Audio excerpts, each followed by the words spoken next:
is a very good chance that if you are viewing a photo that was taken in my house that looks all clean and pristine, there's probably a couple of piles of paper or books right outside the frame that you don't see. I mean, this is certainly true if it's taken in my office or the schoolroom or the little table in the sunroom where I drink my coffee and read each morning.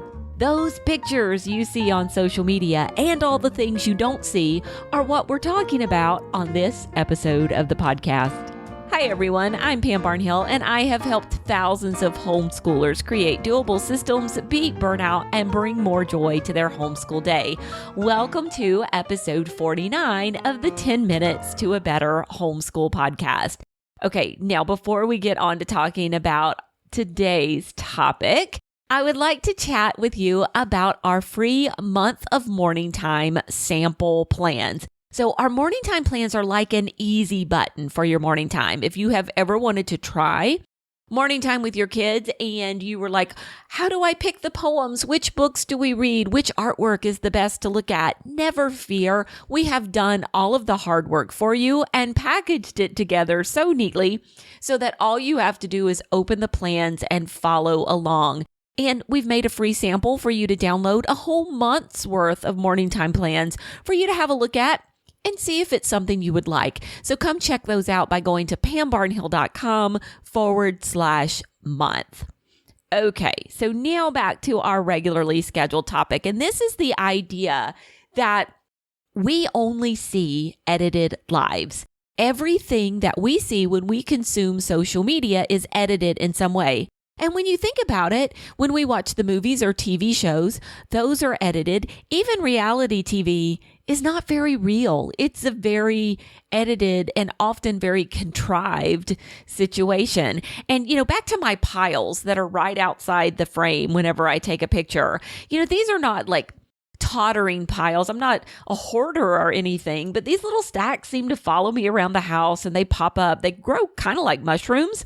And whenever I need to take a photo, I just rearrange the piles. I push them out of the way until the surface is clear and the shot looks good. And if you want to see a couple of examples of this, I've put them on the blog post for this episode of the podcast. You can see like what the beautiful shot looks like, and then you can see what the reality looks like. And there are really only a few steps from what I want you to see to the reality, but it really can change your perspective about me, my life, and my ability to have it all together. I mean, it's real. All of this stuff is on my desk, but the little square that you see doesn't even come close to telling the entire story. It's basically the snippet that I want you to see. In social media, there are these things called filters, which can make everything look better.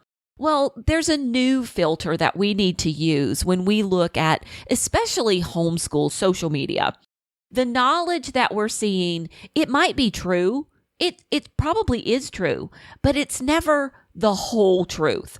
The whole truth is not going to fit into the 900 by 900 pixels. And even photos that you see marked no filter, they don't even tell the whole truth. Look, if I'm being honest, I don't want to see people's whole truth on social media. Really, I don't. I'm fine with the bits that they want to show me. I probably can't handle the truth. I really think social media is invasive enough as it is. What I want instead of people showing me their whole reality, what I would rather have is for me to have in the front of my mind each time I open an app that I am not seeing the whole truth. I'm okay with seeing the part they want me to see, but I need to keep it in mind that I am seeing exactly what they want me to see and what they're willing to show me. And so when the urge comes up to compare, I can remember that what I'm seeing is not everything. It's just the image that they're trying to portray. And there's nothing wrong with this as long as we consume the information we're consuming with that bit in mind.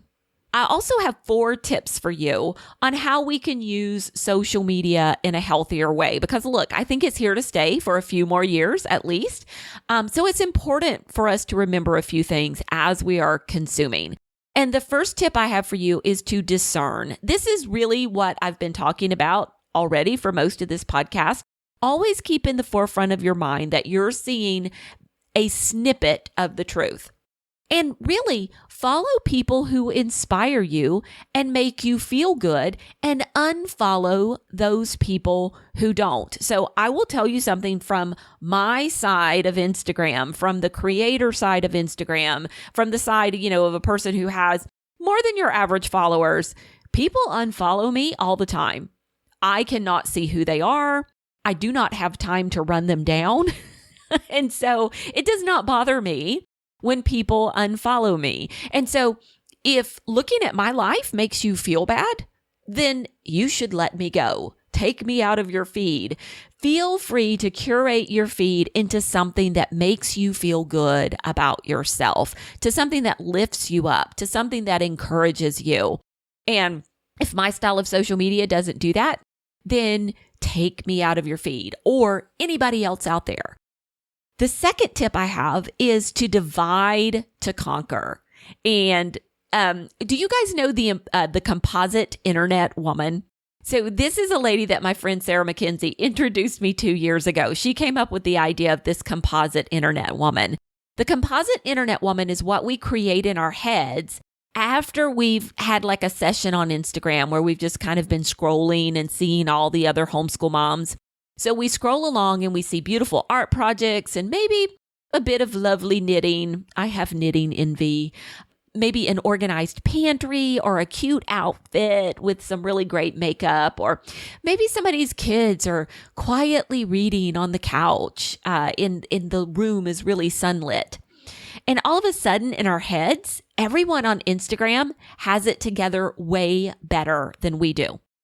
And so then we turn around and we look at our ugly brown secondhand couch with the broken springs and our low light north facing living room with dog hairs all over the floor. And maybe our boys are bickering and vaulting over the back of the love seat. Like, this is not just my house, right? Because I perfectly just described a scene in my living room. Well, we've replaced the couch, but that was what it looked like for the longest time. It's like, we cannot take a good picture in here. But in our heads, those 5 photos in our feed, the 5 different photos we saw, the art projects, the knitting photo, the organized pantry, the cute outfit, the kids who are sitting there so quietly reading, those 5 photos meld together. And to us, there are 5 different women out there who have everything together all the time. Those women have time to do all the things, the beautiful art, the cute clothes, the makeup, the perfect children. And we are the only ones that don't have it together, because everyone else out there on social media does. Because we've looked at all of those photos at one time and we've melded it together into everyone but us. And that's what happens with that composite internet woman. So what we have to do is we have to divide that up in our heads and realize it's not everyone else who has it together and us who doesn't, but the woman with the beautiful bullet journal probably has a sink full of dishes just like we do. Actually, I can just about guarantee it. The next tip is to practice some gratitude. So if you really struggle with this, every day write down something that you're thankful for. I mean, go old school with it and post it in a journal, like write it in a journal instead of on social media, so that you can be real and raw and not have to worry about anyone judging you. But every day focus on something in your life that you're thankful for, because this is really going to help keep those social media issues in check, because you're being grateful for what you do have. And then finally, take the time to really connect.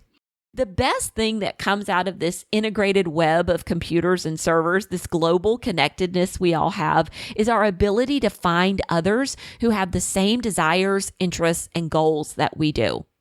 But in order to really connect, you have to reach beyond superficial followers and friends and take conversations off of social media so that they can be good, deep conversations. Hey, look, I love my online tribe. Most of my best friends are people who do not live in my town. I talk with them daily. They get me, I get them. But even though they're my online friends, none of those relationships were cultivated on social media. We're online friends, but we are not social media friends. We cultivate our relationships through private chat or communities, through email, through apps like Voxer and Marco Polo. And then whenever you get a chance, try to meet those people in person. Go beyond the network of people and build a community where you care what happens to others and they actually care what happens to you.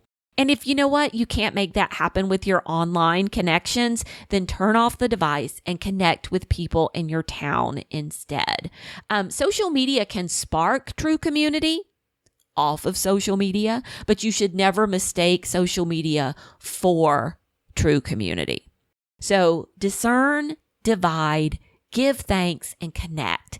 That is where the whole truth will be found. So hopefully this was encouraging to you, and I would just like you to come on over and check out some of the pictures that I have on the blog post that goes with this particular podcast. You can find that at pambarnhill.com/TMBH49. Now, I will be back again next week. We're going to be talking about enrichment in your homeschool. What is it? Why do you need it? And how can you get it without having to drive all over town? I'll be here with a special guest for that one. Until then, keep on homeschooling.